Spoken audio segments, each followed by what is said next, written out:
everyone, welcome back to my YouTube channel.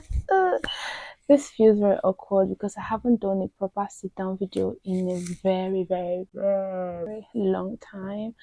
Please pardon the reflection of my glasses. I'm filming in front of a window, so yeah, sorry about that. Please pretend you can't see it. So you guys, this video is going to be a story time on why and how I left the UK. So for those of you who have been OGs on this channel who started watching me years ago, you already know that I got a fully funded Commonwealth Shared Scholarship in 2021. I came to the UK in October 2021 for my master's degree. So,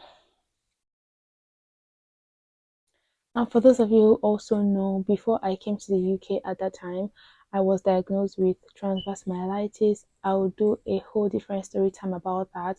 Meanwhile, if you're not following me on Instagram, please go and follow me on Instagram because I do a lot of Q&As. Currently, there's one up on my channel where I'm asking you guys the questions you want me to answer in a Q&A video I'm hoping to do for YouTube.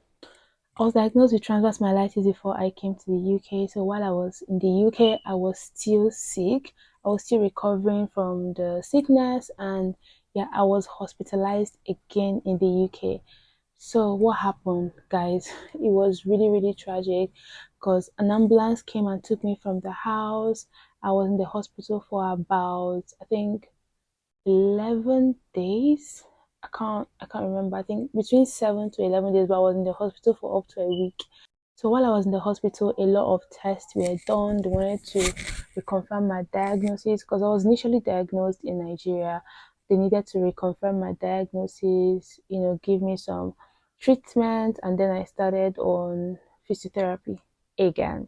Guys, it took a toll on my mental health. It took a toll on my physical health. I was a bit distracted. I was doing some applications at the time, most of which I had to let go. Some of them expired. It was really tough for me, I won't even lie. And so I was in constant communication with home.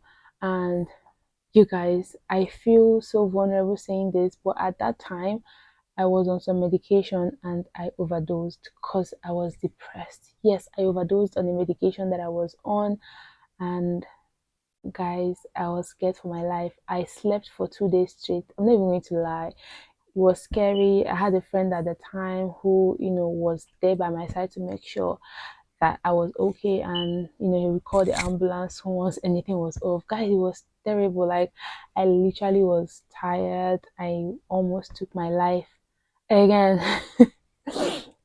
Which was really sad. Looking back, I thank God for, my dad, my mom, who were always calling me, even at midnight. Sometimes these people will call me at midnight to make sure that I was sleeping, to make sure that I wasn't trying to do anything stupid. It was a whole drama and a lot of back and forth, checking out with the hospital. And so I was just tired. I don't even know how I completed my master's degree. I don't even know how I made the distinction. It was all by the grace of God. And I'm really grateful to God, to family, to good friends who were there by my side at that time. You guys, sorry.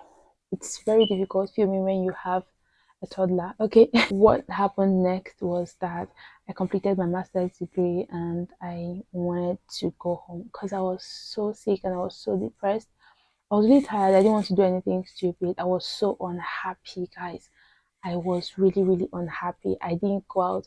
I didn't leave my house at a time for weeks, for days. I could not leave my bed. I could not leave my house.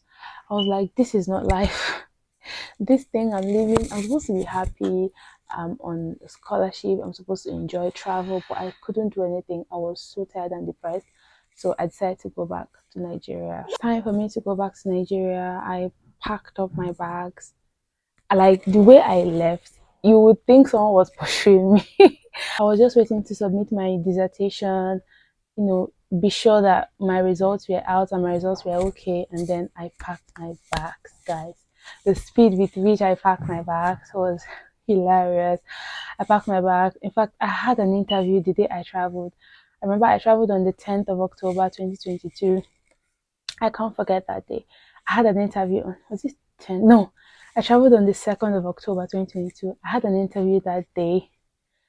Guys, I had interviews and I had an interview on that day. I was like, to hell with this interview. I am going home. I didn't even want to think of the possibilities of staying back. I hopped on the plane and I went back home. I got home.